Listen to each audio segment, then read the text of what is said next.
7 나팔을 이렇게 살펴보겠습니다.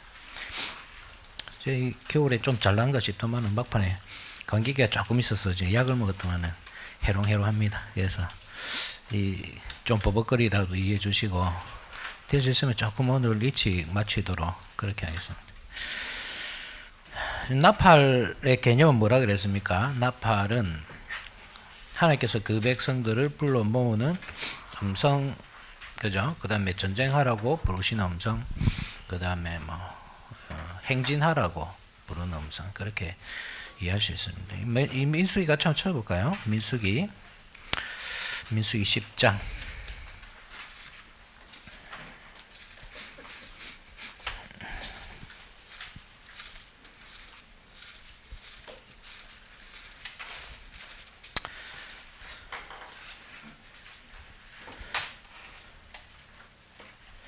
민수기 10장 맞죠? 10장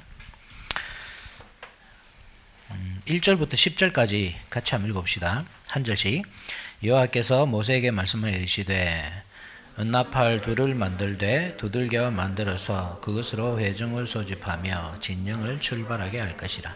나팔 2개를 불 때에는 온 회중이 회막 문 앞에 모여서 내게로 나올 것이요 하나만 불 때에는 이스라엘의 천부장 된 지휘관들이 모여서 내게로 나올 것이며 너희가 그것을 크게 불 때에는 동쪽 진영들이 행진할 것이며 두 번째로 크게 불 때에는 남쪽 진영이 행진할 것이라. 떠나려 할 때에는 나팔 소리를 크게 불 것이며 또 회중을 모을 때에도 나팔을 불 것이나 소리를 크게 내지 말며 그 나팔은 아론의 제사장들이 불지니 이는 너희 대대의 영원한 율례니라. 또 너희 땅에서 너희가 자기를 압박하는 대적을 치러 나갈 때에는 나팔을 크게 불지니 그러면 너희 하나님 여호와가 너희를 기억하고 너희를 너희의 대적에게서 구원하시리라. 또 너희의 희락의 날과 너희가 정한 절기와 초하루에는 번제물을 드리고 화목제물을 드리며 나팔을 불라. 그로 말미암아 너희의 하나님이 너희를 기억하시리라. 난 너희의 하나님이 되리라. 아멘.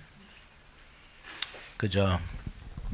나팔을 만들고 또 그 나팔을 부는 그 경우를 설명해 줍니다. 백성을 모을 때, 또 행진하거나 진군할 때, 또 전쟁할 때, 그리고 절기 때, 그죠? 절기 때, 나팔절인 절기가 있죠. 지난주에도 살펴봤지만 그것은 오순절 이후로 이제 주어지는 겁니다. 그죠? 오순절 이후로. 원래 순서도 그렇죠. 1월에 6월절이 있고, 그 다음에 3월에 그 오순절 있잖아요. 3월에 오순절이 있고, 7월에 나팔절이 있죠. 나팔절, 대속제일, 초막절 아마 이 순서 같은데. 예.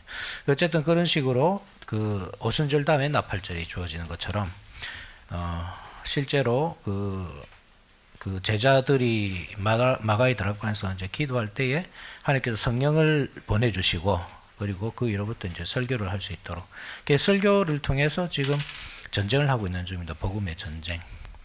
원수들도 같이 설교를 하죠, 그죠? 이 원수들도 유대인들도 같이 그 자기들의 교리를 증거합니다. 그것이 교회에 직접적으로 어떤 영향이 있었겠나? 있었을까요? 없었을까요? 있었겠죠. 왜냐하면 유대인들이 어떻게 하냐면 할례를 행해야 된다. 또 안식일을 지켜야 된다, 절기를 지켜야 된다, 이런 식으로 이제 유대인들이 원래 지고 있던 그 짐을 이제 그리스도인들에게도 지우려 하거든요. 그러니까 이 전쟁이 계속되고 있는 겁니다. 무엇이 참된 복음인지에 대한 전쟁. 그렇게 할 때 결국 이 참된 말씀이 살아남습니다. 거짓된 것은 사라지죠.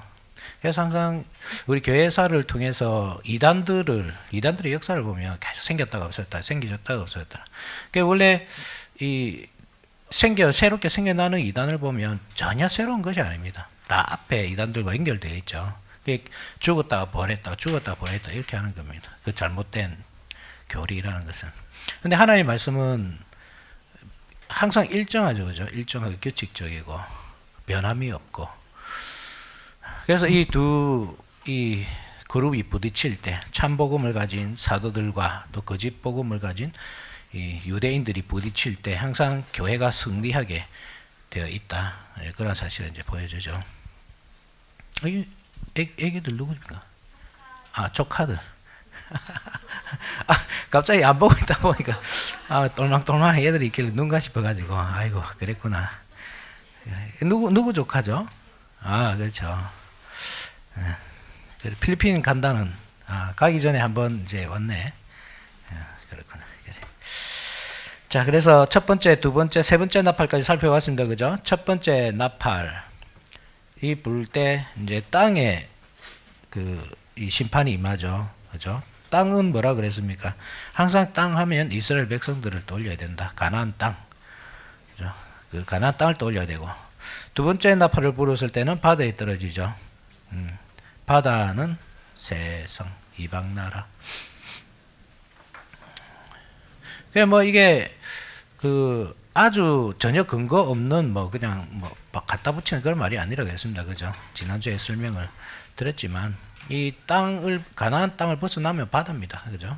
위에는 사해 바다, 오른쪽 위에는 사해 바다, 밑에는 갈릴리 바다, 왼쪽에는 지중해 이렇게 그 바다를 중심으로 딱 땅이 형성되어 있고 그 가나안 땅이 형성되어 있고 그 땅을 벗어날 때는 다 바다로 갑니다. 그래서 이방인들이 올 때는 이 바다에서 오게 되죠. 나중에 이제 땅 짐승도 보게 되겠지만 땅 짐승이 바다 짐승을 보겠지만 바다 짐승이 바다에서 쓱 올라가지고 이제 땅을 막 공격하거든요. 그게 이제 보통 학자들이 로마 세력으로 보는데 로마가 실제로 저기 이탈리아에서 이 지중해를 건너서 오잖아요. 그죠? 바다를 건너서 오잖아요. 실제로.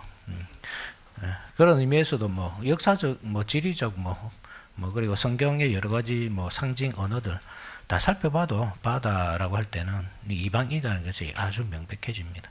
그래서 두 번째 이 나팔을 불 때는 이제 이방 세 개가 정복당합니다. 첫째는 유대인이요, 둘째는 헬라인에게로다 하듯이 그렇게 이방인은 이제 정복합니다. 그 나팔이. 세 번째 나팔을 보니까 이제 강들이 그죠? 이 석조 그죠? 횃불 같은 큰 별이 떨어지니까 물샘에 떨어져가지고 그게 선숙이 됩니다. 그죠? 그래서 그 물을 마시는 사람은 죽습니다. 성전이라고 했습니다. 성전을 파괴하고. 네 번째 나팔 오늘 살펴볼 것인데 12절 같이 한번 봅시다. 시작. 넷째 천사가 나팔을 부니 해 3분의 1과 달 3분의 1과 별들의 3분의 1이 타격을 받아 그 3분의 1이 어두워지니 낮 3분의 1은 빛이 묘고 밤도 그러하더라. 이 3분의 1만 빼고 한번 보십시오. 해, 달, 별들. 그죠? 무엇이 생각납니까? 아브람과 사라와 야곱과 그죠? 야곱과 그 어머니와 그리고 11 별들 이 요셉에게 절한 그 사건 기억나죠? 그래서 이러한 것들이 이제 빛을 잃는다 할 때는 뭘까요? 권력이 그죠? 타격을 받죠. 그게 권력인데 특별히 교회의 권력입니다. 교회의 힘. 원래 이 교회가 세상을 다스립니다. 이거를 잘 아셔야 됩니다. 세상이 교회를 다스리는 게 아닙니다. 원래 교회가 세상을 다스립니다. 이게 정상입니다. 아브라함이나 이 믿음 좋은 사람들, 아브라함, 다윗, 그죠? 이 믿음 좋은 사람들의 특징을 보면 이방 세계를 다스리잖아요. 그죠? 요셉도 총리가 돼서 다스리고. 그게 정상입니다. 원래는. 그래서 이 하나님께서 하늘의 해와 달과 별을 만드셨을 때 그 큰 광명체로 낮을 주관하게 하시고 작은 광명체로 이 밤을 주관하게 하셨다 할 때 그 주관하다라는 말이 다스리다라는 뜻이라고 했잖아요. 그래서 해, 달, 별들 하면 항상 통치권자. 그리고 창세기 그 내용을 살펴봤을 때 37장 내용을 살펴봤을 때는 특별히 아브라함의 후손들, 그죠? 그것이 빛을 했다. 이 말이 무슨 말이겠습니까? 원래는 통치권이 유다에게 있었단 말입니다. 그런데 스스로 그 통치권을 버리죠, 그죠? 그래서 통치권이 사라지는 겁니다. 그 가이사가 빌라도 묻잖아요. 내가 너희의 왕을 십자가에 못 박으랴 했을 때 유대인들이 타락한 신앙 고백을 하잖아요. 가이사를 해서 그죠? 가이사 외에는 우리에게 왕이 없나이다. 예수님께서 자기들의 왕이거든요. 하나님의 왕이시잖아요. 그래 그것을 부인하고 가이사르 왕으로 섬기는 겁니다. 그러니까 그 창조 질서가 파괴된 것을 볼 수 있죠. 원래는 교회, 그 다음에 교회 밑에 세상, 교회의 통치를 받고 사는 세상 이렇게 되는데 오히려 세상 왕을 높임으로써 이 언약 백성이 자기 스스로 타락해서 그 밑으로 내려갔다는 것을 보여주는 겁니다. 이 교회는 계속 올라가죠, 그죠? 원래는 천사가 이 교회 위에 있었단 말입니다. 이 아담과 하와가 타락한 이후로 천사는 원래 섬기라고 보낸, 그죠? 하나님께서 섬기라고 보낸 이 존재지만 아담과 하와가 타락함으로써 오히려 요 천사들이 하나님 곁에 있게 되고 그 입구를 지키고, 그리고 사람은 그 바깥 세상을 쫓겨나서 그 안으로 한번 들어가고자 하면 천사들의 눈치를 살피면서 가야 됩니다. 그죠? 잘못하면 천사들에게 칼에게 죽습니다. 이 불칼을 든 천사들이 지키잖아요. 그죠? 예, 에덴 동산에서는 이제 그 천사들 지키지만 그러한 표시로 이 성막이나 이 성전에 보면 휘장 있죠. 휘장에 천사들이 새겨져 있거든요. 이것을 통과할 때는 어떤 이 천사들의 두려운 칼날을 맞아야 된다. 그러니까 정결하지 못한 채는 절대로 못 들어가는 거죠. 하나님과 먼저 화해가 이루어지고 그 다음에 들어가야죠. 그래서 제사를 먼저 드리고 들어가는 겁니다. 제사를 하나님께서 받으시고 이제 들어가는 겁니다. 어쨌든 간에 이러한 순서입니다. 원래 하나님, 그죠? 그 다음에 교회, 세상, 이런 순서로 돼야 됩니다. 근데 완전히 반대가 되어버리죠. 세상 위에 교회가 있는 거예요. 하나님 자리에는 가이사가 있고. 그래서 그 통치권을 잃어버리는 겁니다. 유다인들이 언약 백성으로서 다스려야 하지만 오히려 로마에게 통치를 받습니다. 그죠? 그런 내용이죠. 그 다음에 9장에 보면 이제 5번째 나팔 소리 들립니다.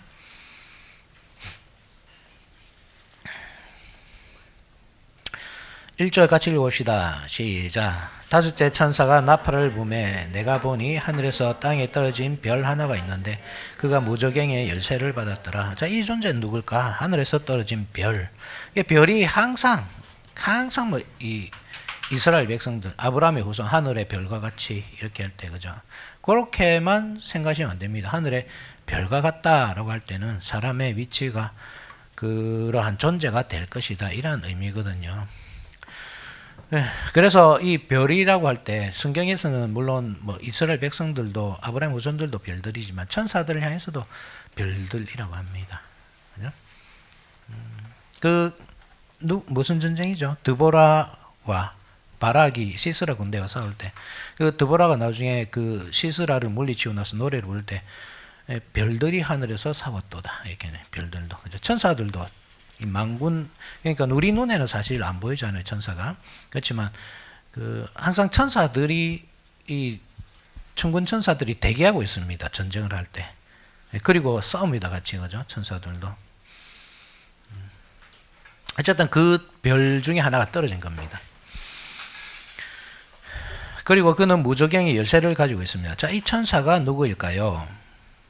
떨어진 천사. 무저갱의 열쇠를 받았다. 위임받았죠. 원래는 자기 것이 아닙니다. 그죠? 이것은 원래 하나님 겁니다. 근데 위임해 주십니다. 왜 위임해 주십니까? 욥기 생각납니까? 욥기. 그죠? 욥기에서 사탄이, 하나님께서 사탄이 말하잖아요. 이 욥처럼 순전한 사람을 본 적이 있느냐? 뭐 욥이 괜히 순전하게 행동하겠습니까? 하나님께서 복을 주시니까 순전하게 하죠. 그러면 네가 가서 한번 시험해 봐라. 이렇게 시작되는 게 욥기 이야기잖아요, 그죠?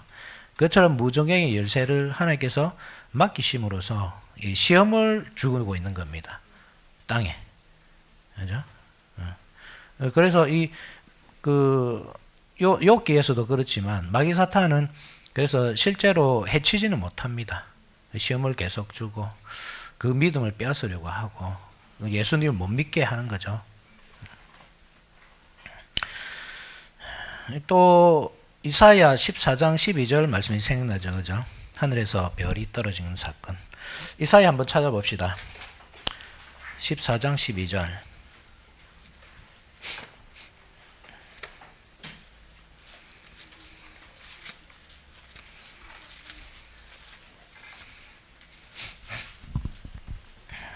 14장 12절.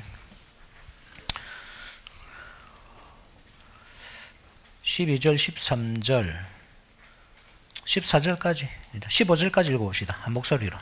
시작.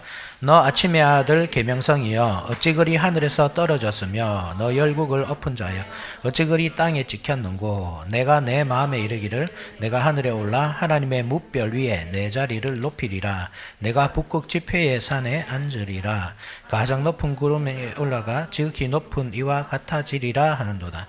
그러나 이제 내가 쏠 곧 구덩이 맨 밑에 떨어짐을 당하리로다. 이 문맥으로 보면 바벨론 왕이거든요. 14장 3절 한번 보십시오. 여호와께서 너를 슬픔과 공고와 및 내가 수고하고 수고하는 고역에서 놓으시고 안식을 주시는 날에 너는 바벨론 왕에 대하여 이 노래를 지어 이르기를 압제하던 자가 어찌 그리 거쳤으며 강판성이 어찌 그리 펴 있는 거 그죠?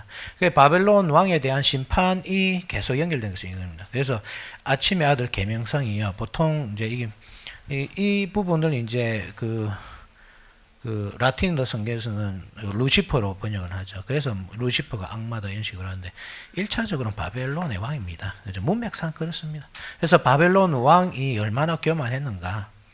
하나님께서 주신 권한보다 더한 이 권한을 사용해 가지고 하나님의 백성들을 이 괴롭힌 그 사건들, 그죠? 뭐 사드락과 메삭과 아벳노고를 이렇게 불 속에 집어 넣는 것처럼 그렇게 이 이방인의 역할은 사실 박넝쿨이거든요, 그죠? 박넝쿨 교회를 잘 보호하는 것. 그래서 이 바벨론에 있는 성도를 잘 보호해 주는 것 그것이 이 바벨론의 역할이었습니다. 왜 몰랐느냐 하면 알죠, 그죠? 그들도 하나님께서 그 고레스에 대해서 고레스는 뭐 페르시아지만 뭐 그 내 종 이렇게 표현하고 그죠? 그 고레스를 어떤 기름 부음 받은 하나님께서 사용하시는 그 도구로서 설명을 하잖아요. 소개를 하잖아요. 그죠? 그것처럼 이방 나라의 역할이 그것이다. 하나님의 손에 들려서 도구로서 막대기가 돼가지고 그 백성들을 징계하는 역할도 하지만 또 보호하는 역할도 해야 되는 겁니다. 하나님께서는 그 백성들을 죽기까지 징계하지 않죠.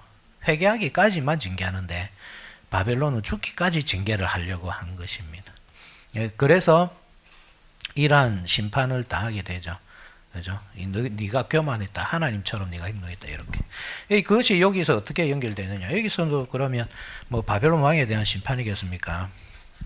하늘에서 떨어지는 이 별이 아니겠죠. 그죠? 그래 우리가 물론 뭐 1차적으로 문맥적으로 볼 때 바벨론 왕으로 봐야 되지만 또 그 뒤에 항상 역사하는 어떤 세력이 있잖아요. 그죠?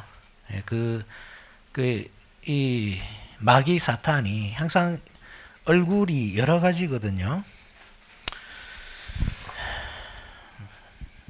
요 12장 9절 한번 보시죠. 12장 9절. 12장 9절. 여기 보면 마귀 사탄의 이름이 놉니다. 큰 용이 내쫓기니 옛뱀 곧 마귀라고도 하고 사탄이라고도 하며 온천을 꿰는 자라. 그가 땅으로 내쫓기니 그의 사자들도 그와 함께 내쫓기니라. 그죠? 용, 옛뱀, 사탄 이렇게 세 가지 이름 불리는데 다 자기의 세 가지 어떤 사역을 보여주는 거죠. 용이라고 할 때는 박해자, 압제자, 그죠? 옛뱀은 속이는 자, 속이고. 그러니까 속임으로써 그 믿음을 빼앗고 또 박해함으로써 그 신앙 고백을 빼앗고자 하는 그 역할을 마귀 사탄이 하는 겁니다. 사탄은 또 뭐죠? 사탄이라고 할 때 사탄은 이 두 군데 넣잖아요. 욥기에서는 그죠? 하나님 곁에서 욥을 정죄하잖아요. 그 스가랴서에는 대제사장 요수아를 또 정죄하잖아요. 사탄은 그렇습니다. 정죄하는 역할. 박해와 그다음에 속임과 정죄를 통해서 성도들이 신앙을 잃게 만드는 역할을 하죠. 마귀 사탄이. 그래서 물론 뭐 1차적으로 바벨론 왕이 맞지만 그 이면에 있는 마귀 사탄의 역할을 또 우리가 기억해야 된다. 박해자로서 박해자의 가면을 쓴 마귀 사탄이 바벨론 왕을 들어서 그렇게 사용하는 겁니다. 그죠? 그래서 이게 다르지 않습니다. 그죠? 하늘에서 떨어진 별은 사탄입니다. 그죠? 사탄. 사탄이고. 왜 어디 있다가 그럼 떨어졌을까요? 누가복음에 보면 지난주에 우리 찾아봤을 것 같은데 제 기억이 가물가물한데 예수님께서 내가 사탄이 번개같이 떨어진 것을 보았도다 이렇게 말씀하시잖아요, 그죠? 떨어집니다. 왜 떨어집니까? 얘가 이 존재가 사탄이 왜 떨어집니까? 이 사탄이 원래 하나님 옆에서 성도들을 고소하는 역할을 하는데 예수님께서 이기셨기 때문에 더 이상 고소하지 못하는 겁니다. 정죄하지 못하는 겁니다. 그죠? 사탄이 정죄하는 역할을 할 때. 그래서 떨어지죠, 땅으로. 더 이상 하늘에 있을 곳이 없는 겁니다.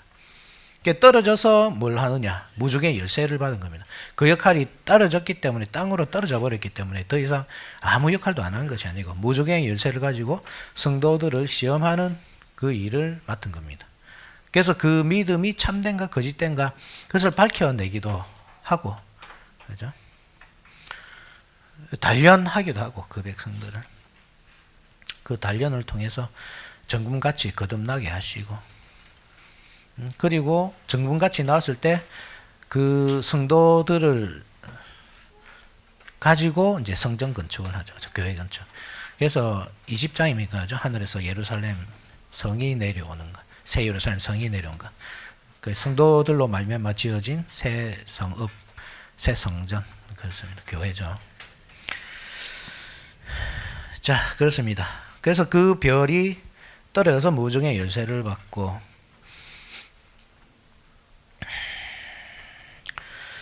2절 한번 봅시다. 그게 무정행을 여니 그 구멍에서 큰 화덕의 연기 같은 연기가 올라오매 해와 공기가 그 구멍의 연기로 말미암아 어두워지며, 이제 어두워진 것은 뭐 성경에서 어두워진 거, 눈이 어두워진 거, 항상 진리가 가려지는 거죠.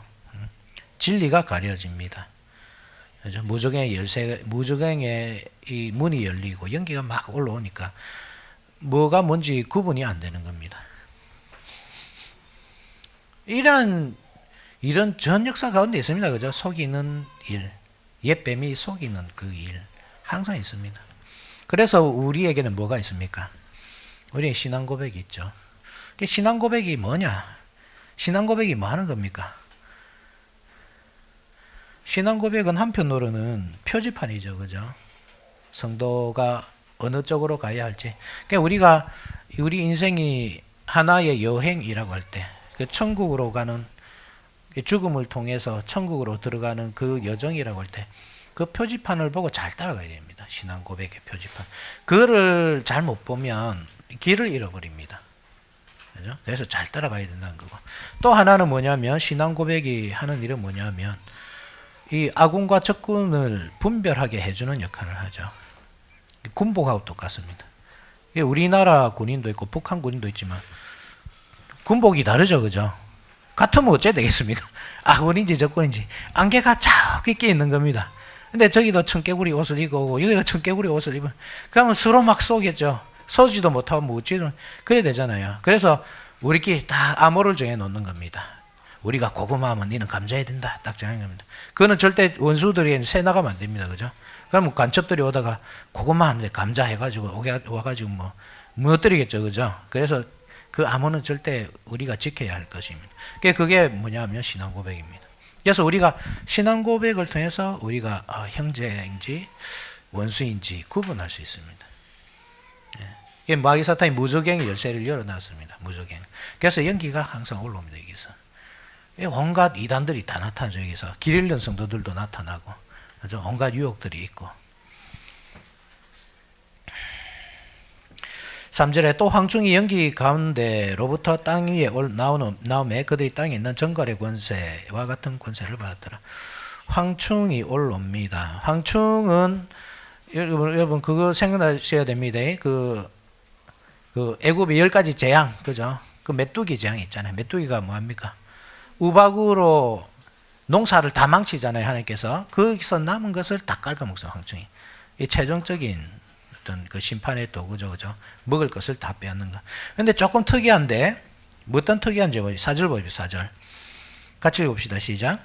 그들에게 이르시되 땅에 풀이나 푸른 것이나 각종 수목은 해하지 말라. 오직 이마에 하나님의 인침을 받지 아니한 사람들만 해하라 하시더라. 예, 풀이나 푸른 것. 원래는 황충이 해야 될 역할이 이것입니다. 그죠? 곡식을 다 파괴하는 것.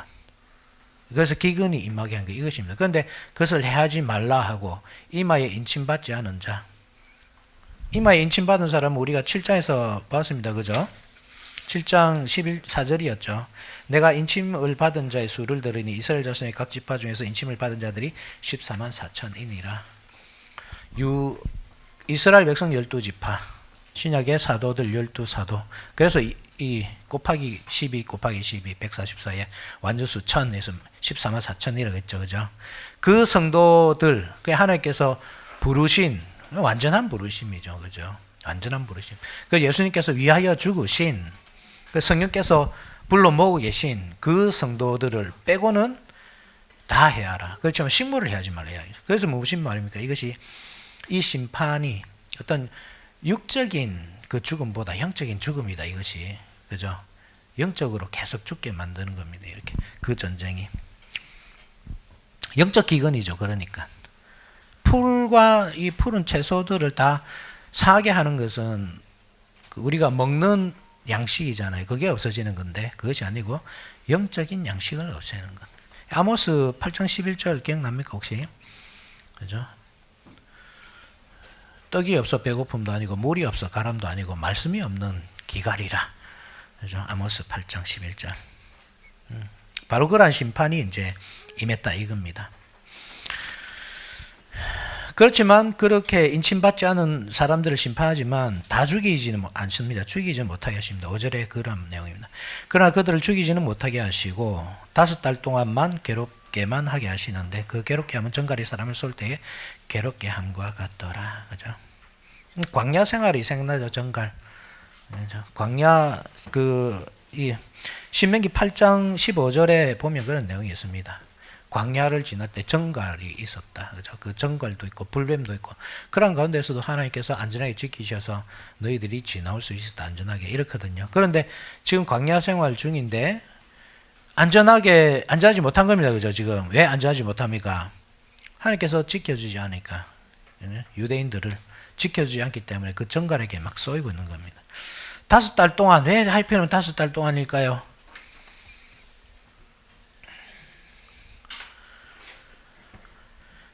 다섯 달 하면 절기와 절기 사이에 그죠? 오순절 이 3월달에 했잖아요. 오순절 지금 나팔절이잖아요. 그죠? 오순절 오순절 날 이 성령을 받아서 설교를 하는 부분이 있습니다. 오순절로부터 3, 4, 5, 6, 7 5달 때에 나팔절이 있고 그 다음에 무엇보다 대속절이 있습니다. 그죠? 그러한 이미지를 주고 있죠. 대속죄일이 임할 때까지 절기적으로 그때까지만 이제 고통을 당합니다. 그런데 그러니까 요게 나팔 자체가 하나의 기회라는 사실을 기억하셔야 됩니다. 나팔은 기회입니다. 그 심판에서 벗어날 수 있는 기회입니다. 왜냐하면 그 나팔 소리 자체가 그렇잖아요. 그 백성들을 부르는 음성이거든요. 그죠? 고린도전서 14장 8절. 고린도전서 14장 8절. 14장 8절에 만일 나팔이 분명하지 못한 소리를 내면 누가 전투를 준비하리요. 그래서 기회입니다.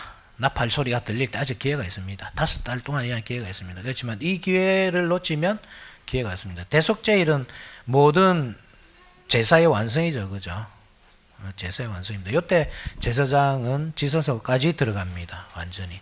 지성소에 피를 뿌리고 놓습니다. 놓고 그 백성들에게 축도하면서 끝납니다. 그죠? 한 해의 마무리가 되는 거죠. 여기까지 한 해 자체가 하나 시작부터 종말이 있잖아요. 해가 그죠? 1월 1일부터 12월 31일까지 그죠? 하루도 새벽부터 밤까지 시작과 끝이 있죠. 종말이 있죠. 그죠?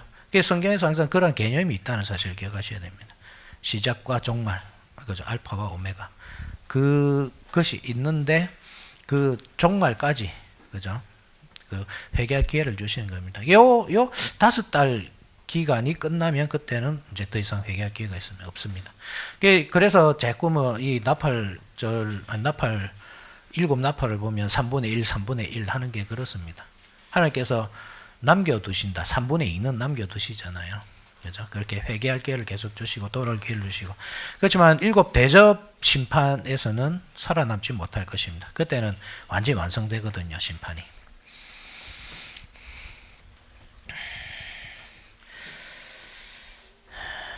자, 7절 한번 봅시다. 7절. 황충들의 모양을 한번 보십시오. 황충들의 모양은 전쟁을 위하여 준비한 말들 같고, 말들 같다. 말이라고 할 때는 이스라엘 백성들, 하나님을 어깨에 짊어지고 다니는, 그죠? 그 이스라엘 백성들.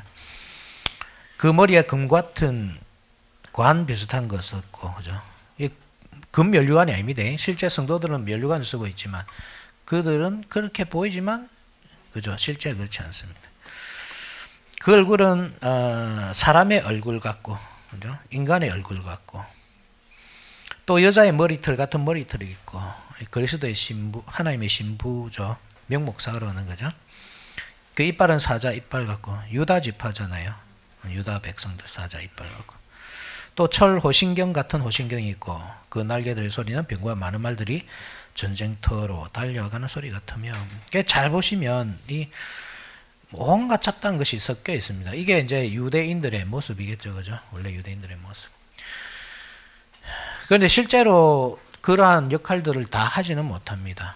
예수 그리스도를 버림으로써 그 역할을 다 하지 못하고, 이 기괴하게 변해버리죠, 그죠? 여자인 듯하고 남자인 듯하기도 하고 사람 같기도 하고 짐승 같기도 하고. 이게 참 무서운 것이 이겁니다. 하나님을 떠날 때 완전히 이 창조 질서가 완전히 붕괴돼 버립니다. 남자인지 여자인지 짐승인지 사람인지. 오늘날 세상 보는 것 같지 않습니까? 그죠? 짐승이 더 중요하고. 그때 이게 어디에 이 모란 시장인가 혹시 압니까? 성남에 있나 어디인데. 그 이제 이 개고기 파는데 유명하다 합니다. 거기. 그 할머니가 이제 그 개고기를 팔고 있는데 거기 동물 애호가들이 와가지고 막 모욕을 주고죠. 그 제가 얼마 전에 봤거든요. 그 동영상을. 할머니 어떻게 대처해야 될지 모르고. 개고기 먹어야 되나 말아야 되나 그것을 말하고자 하는 것이 아니고, 사람 인권이 더 중요시 되지 않습니다. 개인권이 중요시 되네. 희한한 세상입니다. 그죠? 남자인지 여자인지 모르잖아요, 오늘날. 아이돌들 다 화장하고 다니잖아요. 우리 교회도 화장하고 온 남성들 있습니까, 혹시? 다복씨 화장 안 했죠? 일단 잘생겨 보여가지고. 요즘 남자인지 여자인지 구분이 안 됩니다. 남자가 남자끼리 부끄러운 일을 행하고, 여자가 여자끼리 부끄러운 일을 행하고, 그걸 부끄럽게 여기지도 않습니다. 남성성 완전히 무시당하는, 뭉개지죠. 이게 아이돌들이 화장을 하고 나오는 이유도 사실은 이 남성의 이 하나님께서 주신 테스토스테론, 그죠? 그것이 죄악시되기 때문에 이 초등학교에 남자 선생을 보기 어렵습니다. 대부분 여자 선생들입니다. 그게 남자들이 여자처럼 키워져요. 그러니까 테스토스테론은 이제 나쁜 것. 그것은 평생 억눌러야 하는 것, 남자의 본성. 대신에 부드러운 여자의 마음으로 살아야 돼. 그런 영향을 많이 받았을 것 같습니다, 제 생각에는. 그러니까 남자들도 여자처럼 화장하고 다니고 그렇게 하겠죠. 어쨌든 이 사탄이 점령한 세상, 그죠? 그것은 질서가 없는 세상입니다. 하나님은 질서를 세우시잖아요. 우리가 계속 주일날 오후에 권위에 대해서 배우지만 하나님 질서의 하나십니다. 진짜 똥물에도 파도가 있습니다. 하나님 나라에서는. 그죠? 동기간에도 파도가 있습니다. 높고 낮음이 있습니다. 그게 물론 엄격하게 어떤 아래 사람들을 잘 버리고 피라미드식으로 잘 이 조직을 만들어 가기 위한 것이 아니라, 하나님께서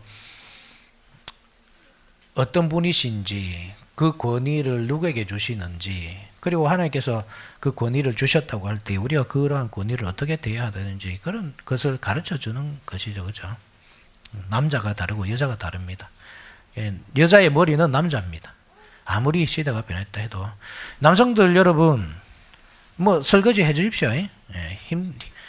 아내들이 힘들면 설거지도 해줄 수 있고 밥도 할 수 있고 반찬도 할 수 있죠. 그죠? 심부름도 좀 할 수도 있고. 그런데 자신이 머리란 사실을 잊어버리면 안 됩니다. 여자가 머리가 되면 안 됩니다. 네, 남성이 머리고, 머리로서 하나님의 권위로 자기 가정을 잘 돌볼 수 있어야 됩니다. 영적인 기근, 그죠? 머리가 머리 역할을 못하면 영적인 기근이 오임합니다. 그 가정에는. 하나님께서 그 권위자에게 말씀을 주시기 때문에. 그 여자분들도 남자들의 머리됨을 잘 지켜주시고, 그리고 그 역할을 할 수 있도록 항상 기도해 주시고, 돕는 배필로서 역할을 잘 해주셔야 됩니다. 그렇게 하나님께서 만드신 그 아름다운 이 세상 질서들을 우리가 지켜나가야 됩니다. 이 세상은 뭔가 이 거짓된 그 세속 가치관으로 막 무너뜨리지만 우리는 계속 세워가야 됩니다. 남자가 우수하다 이 말이 아닙니다. 예, 모두 같은 사람이다. 하나님께서 사람을 만드셨습니다. 남자와 여자로, 그죠? 다 같이 사람입니다. 여자가 좀 부족하고 이런 게 아닙니다. 단지 순서입니다. 순서. 역할이 다른 겁니다. 역할이.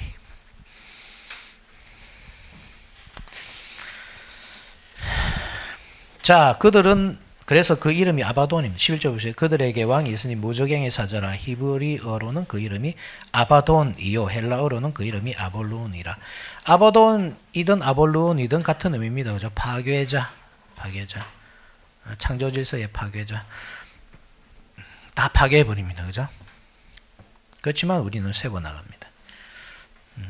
창조 질서, 하나님께서 만드신 창조 질서는 이미 아담과 하와가 범죄한 이후로부터 파괴되기 시작했죠. 그죠? 그래서 아담이 하와에게 주어야 정상이잖아요.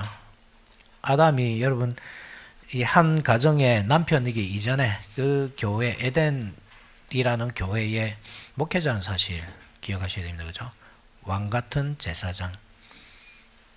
지키고 경작하고 지키게 하셨더라. 지키는 것 제사장의 역할, 경작하는 것 왕의 역할. 왕 같은 제사장. 그 직분으로 뭘 해야 됩니까?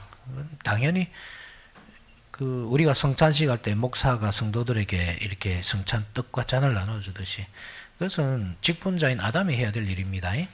아담이 하나님께로부터 받은 권위로 아내를 먹이고 입히고 하는 거. 그게 남편의 역할입니다. 근데 사탄이 그 역할을 완전히 이렇게 파괴해버리잖아요. 그죠? 그 질서를. 그래서 사탄이 여자에게 명령하고 여자가 남자에게 주고. 이게 질서의 파괴거든요. 아볼론입니다. 그죠? 아바돈. 여섯 번째 나팔 봅시다. 13절. 여섯째 천사가 나팔을 불매 내가 들으니 하나님 앞 금제단 넷불에서 한 음성이 나서 나팔 가진 여섯째 천사의 말하기를 큰강 유브라드에 결박한 내 천사를 놓아주라 하며. 유브라드에 결박한 내 천사가 원래 하는 일이 뭐 하냐면 이 땅이 그 바람이 그죠 이 땅에 불지 못하도록 지키는 역할을 합니다. 그래서 그 유브라데 강을 넘어가면 뭐가 있습니까? 원래 바벨론이라는 나라가 있죠. 바벨론이 이스라엘을 침공할 때 그 강을 넘어서 오거든요. 그래서 이 천사들이 지킨다고 할 때 안전한 것입니다. 하나님께서 보내신 천사들이 이 사방을 지키고 있는 것입니다. 그런데 그것을 놓아주죠, 그죠? 그러니까 이제 공격해 오는 것입니다. 15절 보십시오. 내 천사가 놓였으니 그들은 근연 월 일 시에 이르러 사람 3분의 1을 죽이기로 준비된 자들이더라. 16절 마병대의 수는 2만만이니 내가 그들의 수를 들었다. 그죠? 2만만 하니까 뭐가 떠오릅니까? 사울은 천천히요 다윗은 만만이다. 그죠? 그 말씀이 떠오르죠. 다윗보다 더한 왕이 이제 공격해 오는 겁니다. 정복하기 위해서. 이스라엘이 타락한 애굽이라는 사실을 아셔야 됩니다. 타락한 애굽, 바벨론. 저번에 살펴본 말씀 기억납니까? 영적으로 하면 우리 주님께서 죽으신 곳인데 영적으로 하면 애굽이라고도 하고 바벨론이라고 하기도 하고.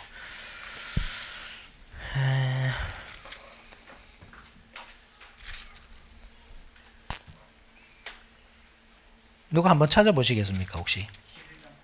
11장 8절.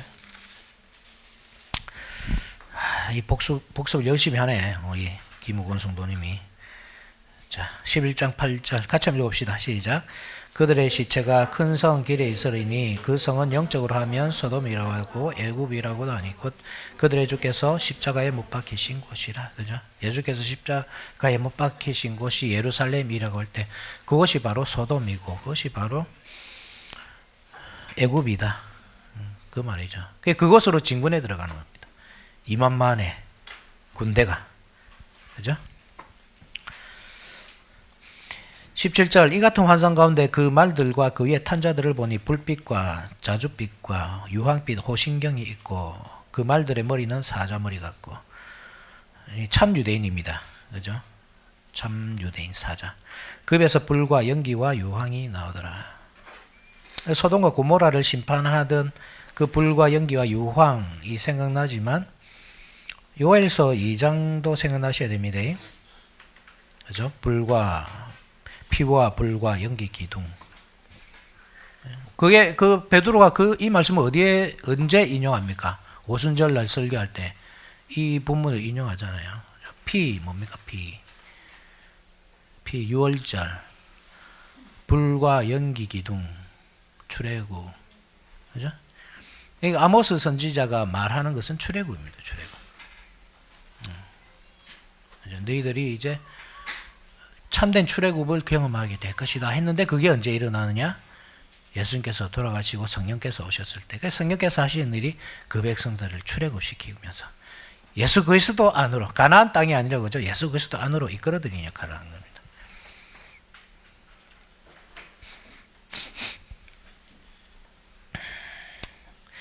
이 18절에 이 세제 안고 자기들의 입에서 나오는 불과 연기와 유황으로 말미암아 사람 3분의 1이 또 죽임을 당합니다.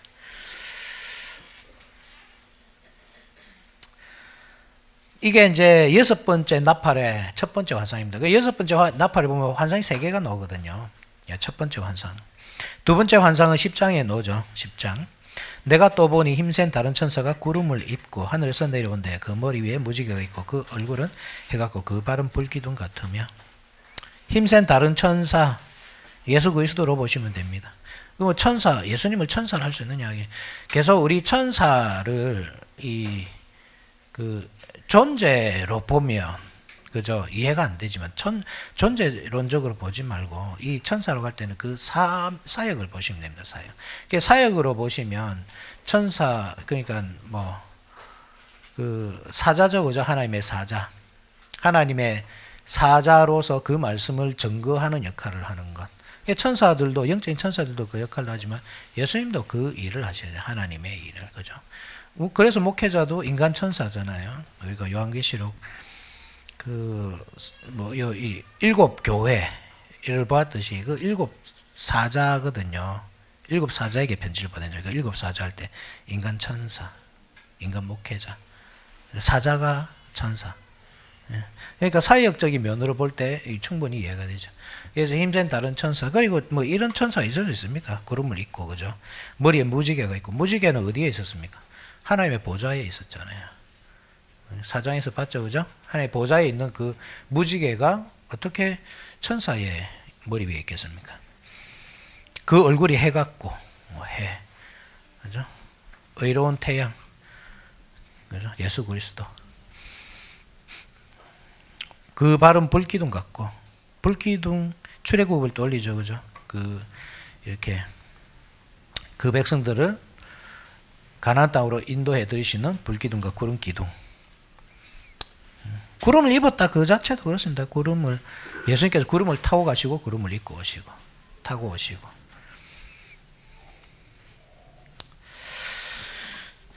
자, 그분이 무엇을 가지고 계십니까? 그 손에는 펴놓인 작은 두루마리를 들고 그 오른발은 바다를 밟고 왼발은 땅을 밟고. 바다가 어디라고 했습니까?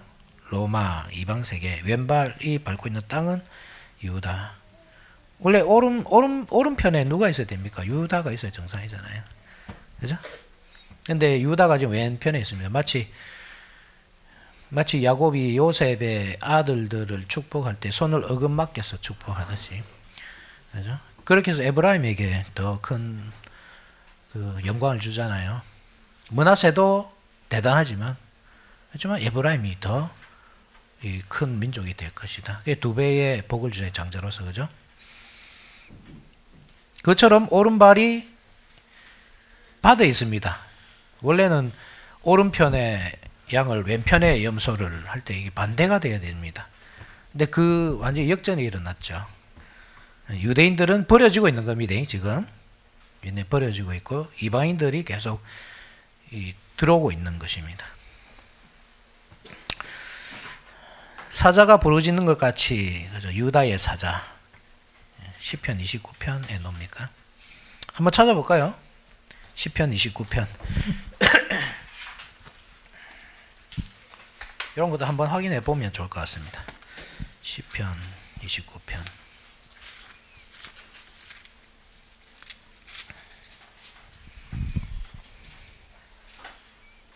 여기 유다의 사자 이런 표현이 아닌 것 같네. 다른 소리였다. 요거 때문에 제가 표시해 놓은 것 같네요. 여호와의 소리가 물 위에 있도다. 영광의 하나님이 우레소리를 내시니 여호와는 많은 물 위에 계시도다. 그죠? 물, 바다. 그래. 유다의 사자란 표현이 어디에 있었는지 기억이 안 나는데 뭐 다음에 한번 찾아보기로 하고 어쨌든 그렇습니다. 크게 외칠 때 일곱 우레가 소리를 내어 말하더라. 일곱 우레, 그죠? 우레가 뭡니까? 우레. 우리가 계속 살펴보고 있잖아요. 우레. 하나님께서 임재하실 때 나팔 소리, 우레 소리, 지진, 그죠? 왜 요한에게 보아너게라는 이름을 주셨습니까? 우레의 아들. 성격이 급해서 우레의 아들입니까? 아주 우레가 말씀, 하나님의 말씀, 하나님의 말씀이 우레 소리처럼 그 음성이 우레 소리처럼 들리기 때문에 그죠? 하나님의 음성. 그래서 그 보아너게 우레의 아들이라는 이름을 받은 이유는 요한이 할 일이죠. 이게 사도로서 그 복음을 외치는 일.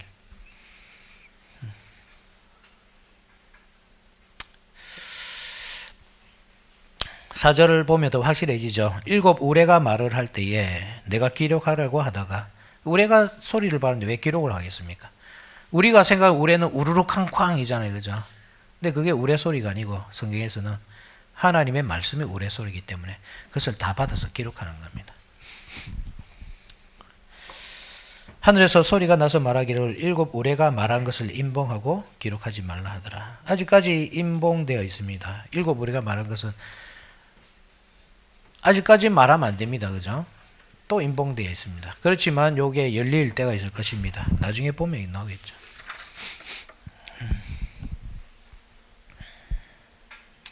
7절 보십시오. 일곱째 천사가 소리 내는 날 그의 나팔을 불려고 할 때에 하나님이 그의 종 선지자들에게 전해진 복음과 같이 하나님의 그 비밀이 이루어지리라 하더라.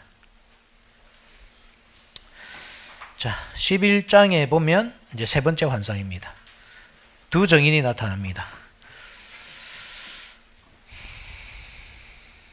3절에 내가 나의 두 종에게 권세를 주리니 그들이 굵은 벼옷을 입고 1260일을 예언하더라. 1260일 3년 6개월. 뭐 적어 놓으세요. 옆에다. 36개월. 36개월 뭐가 기억납니까?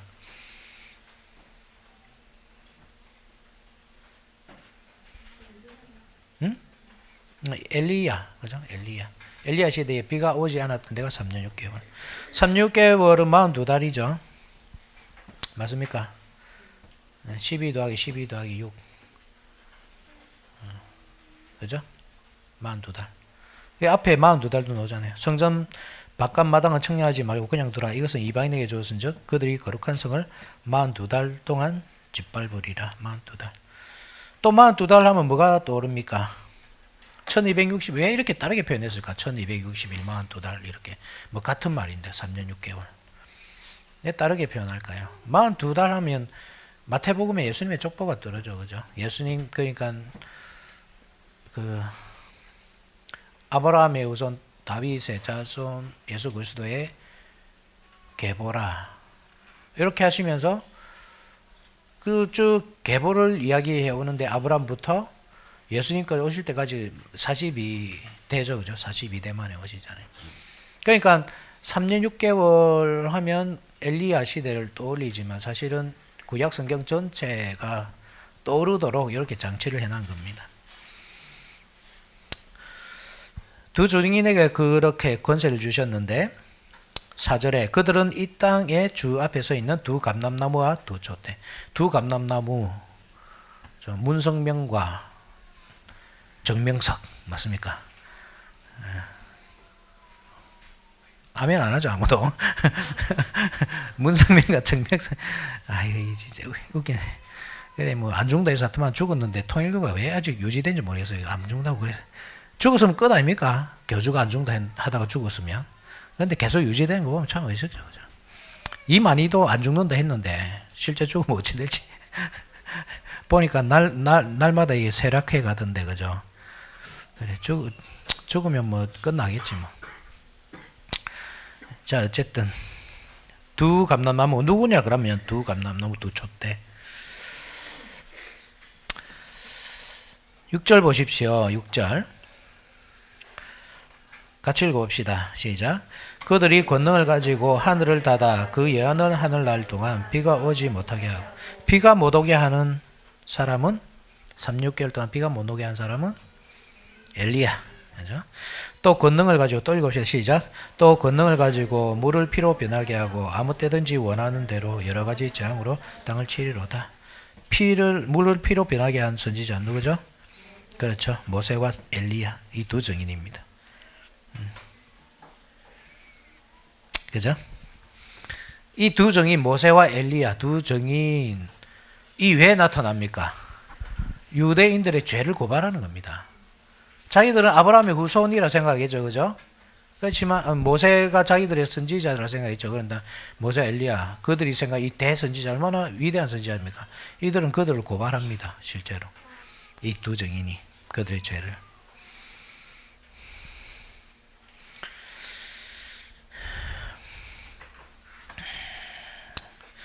그 증인들을 죽입니다. 그죠? 한번 보십시오. 7절 그들이 그 정언을 마칠 때에 무적행으로부터 올라오는 짐승이 그들과 더불어 전쟁을 일으켜 그들을 이기고 그들을 죽일 터인즉 죽습니다. 일시적으로. 그들의 시체가 큰 성 길에 있으리니 그 성은 영적으로 하면 소돔이라고 하고 애굽이라고 하니 곧 그들의 주께서 십자가에 못 박이. 예루살렘이 지금 선지자들을 죽인 겁니다. 그죠? 9절에 백성들과 족속과 병원과 나라 중에서 사람들이 그 시체를 사흘 반 동안을. 사흘 반은 또 뭡니까? 한때 두때 반때. 그죠? 무덤에 장사하지 못하게 하더라. 이 두 선지자가 땅에 있는 자들을 괴롭게 함으로 땅에 사는 자들이 그들의 죽음을 즐거워하고 기뻐하여 서로 예물을 보내더라. 이 선지자가 죽으니까 선지자들이 괴롭게 한 겁니다. 뭘 했기 때문에 계속 복음을 전한 겁니다. 그들에게. 그죠? 회개하라. 괴롭잖아요. 스데반이 복음으로 막 찌르니까 어떻게 합니까? 괴로워 죽으려 하죠. 그죠? 괴로워 죽으려 합니다. 야, 죽이자! 막 달라들으면 죽입니다. 괴로워가지고. 하나님 말씀이 괴롭습니다. 원수들에게는. 그래서 제가 이기다 생각했는데, 그죠? 11절 보십시오. 3일 반 후에 하나님께로부터 생기가 그들 속에 들어가매 그들이 발로 일어서니 구한 자들이 크게 두려워하더라. 부활합니다. 하늘로부터 큰 음성이 있어 이리로 올라와라 함을 그들이 듣고 구름을 타고 하늘로 올라가니 그들의 원수들도 구경하더라. 그때에 큰 지진이 나서 성 10분의 1이 무너지고 지진에 죽은 사람이 7천이라. 그 남은 자들이 들어와여 영광을 하늘의 하나님께 돌리더라. 엘리야 시대에는 남은 자가 7천이었잖아요. 그죠? 여기서는 죽은 자가 7천입니다. 남은 자가 없는 겁니다. 더 이상. 그러니까 엘리야 시대, 아합 시대에도 소망이 있었습니다. 그죠? 하나님께서 7천을 남기시고. 또 선지 학교가 있잖아요. 그죠? 선지자 양성 학교가. 그런데 이 시대에는 그 남은 자가 없습니다. 7천도 다 죽습니다. 유대인들이 얼마나 철저하게 타락했는지 보여주는 겁니다. 이 남은 자 7천이 있으면 뭐 소망이 있겠죠. 그죠? 아합 시대에도 소망이 있었는데 그것보다 못합니다. 어쨌든. 자, 여기까지 합시다. 14절에 둘째 화는 지나갔으나 보라 셋째 화가 속히 이르는도다 하고 일곱째 천사가 나팔을 붑니다. 그죠? 일곱째 천사의 나팔은 항상 뭡니까? 일곱 번째 이는 일곱 나팔입니다. 일곱 번째 나팔은 일곱 대접입니다. 그죠? 그래서 조금 더 살펴보다가 일곱 대접으로 넘어가는, 중간에 이제 다시 과거 사건을 회상하는 게 12장부터 나오거든요. 그거 한번 살펴보고 그 다음에 일곱 대접으로 넘어가고, 일곱 대접이 끝나면 최종적인 심판입니다. 그 일곱 대접 끝났을 때 하늘에서 새 예루살렘 내려옵니다. 그렇게 끝납니다. 이 요한계시록. 이 조금 이렇게 구조가 눈에 보입니까? 그죠? 혹시 뭐 궁금한 거 있으면 언제든지 질문하십시오. 그렇지만 지금 질문하면 또 역적으로 몰릴 것 같아서 아무도 질문을 안 하실 걸 알고 제가 마치도록 하겠습니다. 자, 잠시 기다리겠습니다.